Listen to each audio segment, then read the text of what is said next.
नमस्कार, मैं डॉक्टर स्वप्निल भानुशाली और आप सभी को माइग्रा हार्ट की टीम की तरफ से महाशिवरात्रि की खूब सारी शुभकामनाएं।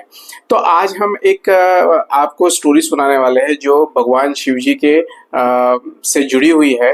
तो जब देव और दानवों में समुद्र मंथन हो रहा था, तो उस समुद्र मंथन के दौरान विष प्रकट हुआ था और ये विष न देव लेने के लिए तैयार थे, न दानव लेने के लिए तैयार थे। तो उस विष का प्राशन भगवान शिव जी ने किया और जैसे ही इन्होंने उस विष का प्राशन किया तो उनका पूरा शरीर नीला पड़ गया था और इसीलिए उनको नीलकंठ भी कहते हैं। शिव जी का एक नाम है नीलकंठ। और इस विष के प्राशन के कारण उनके शरीर में दाह उत्पन्न हो गया था, यानी कि बहुत ही जलन हो रही थी। और ये दाह को, इस गर्मी को, इस जलन को ठंडा करने के लिए उन्होंने स्वयं गंगा जी को अपने सर पे धारण कर लिया। उसके बावजूद भी ये दाह शांत नहीं हुआ। उन्होंने चंद्रमा को अपने सर पर रख लिया, फिर भी दाह कम नहीं हुआ। गले में सर्प पहन लिया, फिर भी ये दाह कम नहीं हुआ। अंततः ये दाह नामस्मरण से, भगवान श्री राम के नामस्मरण से कम हुआ। लेकिन आपको आज ये मैं बताना चाहूंगा कि ये जो वनस्पति है इसको कहते हैं बिल्व। आप सभी इसको बेल इस नाम से जानते होंगे और महाशिवरात्रि के दिन आप सभी ने ये भगवान शिव जी को चढ़ाया भी होगा। तो ये बिल्व वनस्पति जो है ये अत्यंत पित्त शामक है, यानी कि शरीर की उष्णता या दाह या विष को कम करने वाला है।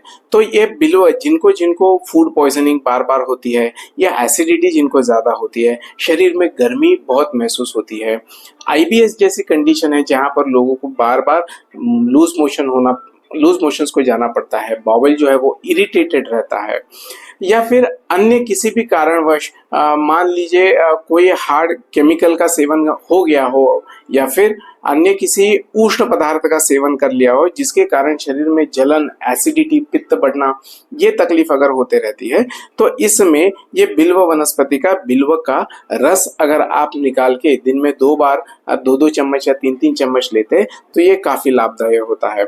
साथ ही साथ बिल्व का फल आता है, उसका फल अगर आप फोड़ेंगे तो उसके बीच में एक स्टिकी स्ट्रक्चर रहता है जिसको बिल्व मज्जा कहते हैं। और इस बिल्व मज्जा का सेवन आप, ये बिल्व मज्जा 1 चम्मच या फिर मिश्री या घी या गुड़ के साथ अगर आप सेवन करते हैं तो ये आपके पेट के लिए ठंडक देता है। जिनको जिनको ये एसिडिटी, आईबीएस जैसी कंडीशन है, उन्होंने इस बिल्व का उपयोग कर लेना चाहिए। ये शरीर के लिए बहुत ही शीत परिणाम कारक करता है, शरीर में ठंडक निर्माण करता है।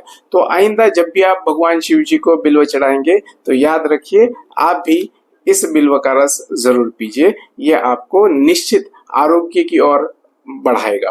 धन्यवाद।